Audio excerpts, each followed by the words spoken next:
You can't hide behind one person under one flag and a portrait and tell the world that everything's okay for Afghanistan.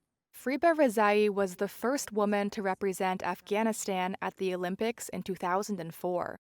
Appalled by the Taliban's treatment of women since their return to power, she's now urging the International Olympic Committee, or IOC, to ban Afghanistan from the Paris Games. If the IOC allows them to enter the Olympics at the heart of Europe in Paris in the year of 2024, it's very dangerous for the people of Europe. The IOC previously suspended Afghanistan's National Olympic Committee in 1999, and the country was barred from the 2000 Sydney Games.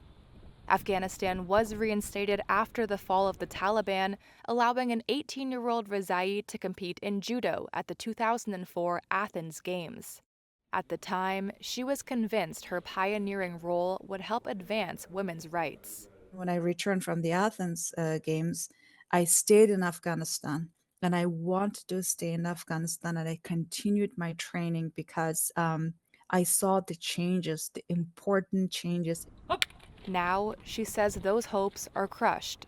I never dreamed in my wildest dream that our all our achievements, gains, rights, freedom will be taken away from us and will be halted just overnight in August of 2021. The Taliban say they respect women's rights in line with their interpretation of Islamic law and local customs. Under their rule, girls' high schools have shut down, and travel restrictions have been placed on women without a male guardian. Access to parks and gyms is also restricted for women. When asked to comment on Rezaei's call for a ban, the IOC referred to a statement made in March by James McLeod, its director of National Olympic Committee Relations and Olympic Solidarity. The IOC Executive Board did recognize the divergent views across the world relating to the suspension or not of the Afghan National Olympic Committee. But it also recognized the fact that the IOC doesn't believe that isolation of the Afghan sporting community at this time is the right approach. Rezayee left Afghanistan in 2011 and now lives in Canada. She's since founded Women Leaders of Tomorrow, a nonprofit that provides scholarships and education programs for Afghan women.